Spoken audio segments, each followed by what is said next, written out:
नमस्कार मु प्रमोद विश्वास आमे जेतबेले प्रथमे मौमाछी चाष आरंभ करिबा आमे बाक्स विषय रे किछि ना किछि जानिबा पई पड़िबो देखंतु एटा आमे ओडिया रे कहिबा छात बा टॉप कवर एटा जो फुटा रहिछि एटा रहिछि एयर वेंटिलेशन पई एटा इनर कवर बा भीतर पट्टा शीत दिन पई माछी पई दरकार वर्षा दिन पई दरकार खरा दिन पई खोली देले भी चलिबो एटा वेंटिलेशन पई कि देखंतु ए जो गाटाटा अछि बा एतरे जाली गोटे मोरा हिछि एटा वेंटिलेशन पई आवश्यक এইটাକୁ ଆମେ କହିବା ହନି ଚେମ୍ବର ବା ମଧୁ କକ୍ଷ ଏ ସ୍କେଲ ଗୁଡାକ ଆପଣ ଦେଖନ୍ତୁ 8 ଫ୍ରେମ୍ ବିଶିଷ୍ଟ କେତେ ଛୋଟ ଅଛି ଆମେ ବର୍ତ୍ତମାନ ଦେଖିବା ଏଇଟା ବ୍ରୁଡ ଚେମ୍ବର ବା ଶାବକ କକ୍ଷ ଓଡ଼ିଆରେ ଦେଖନ୍ତୁ ମୁଁ ଆପଣଙ୍କୁ ସୁପର ର ଫ୍ରେମ୍ ଦେଖେଇଥିଲି ଏଇଟା ହେଲା ବ୍ରୁଡ ର ଫ୍ରେମ୍ ଏଇଟାକୁ ଆମେ କହିବା କଟନ ବୋର୍ଡ 7 ରୁ 10 ଦିନ ମ୍ୟାକ୍ସିମମ୍ 15 ଦିନ ଭିତରେ ଆମେ ସଫା କରିବା ଉଚିତ ଯେତେବେଳେ ଆମେ ଆକୁ ସଫା କରିବା ଏଇଟା ଯୋଉ ରହୁଛି ଆମର ଦେଖନ୍ତୁ ଏଇଟା ଯୋଉ ବାଡି ଭଳିଆ ରହୁଛି ଆକୁ ଏଣ୍ଟ୍ରାନ୍ସ ବାର୍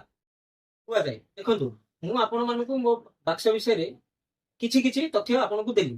ଆଉ ଆପଣମାନଙ୍କୁ ମୋର ଗୋଟେ ରିକ୍ୱେଷ୍ଟ ଆପଣମାନେ ମୋତେ କମେଣ୍ଟ ମାଧ୍ୟମରେ ଜଣେଇବେ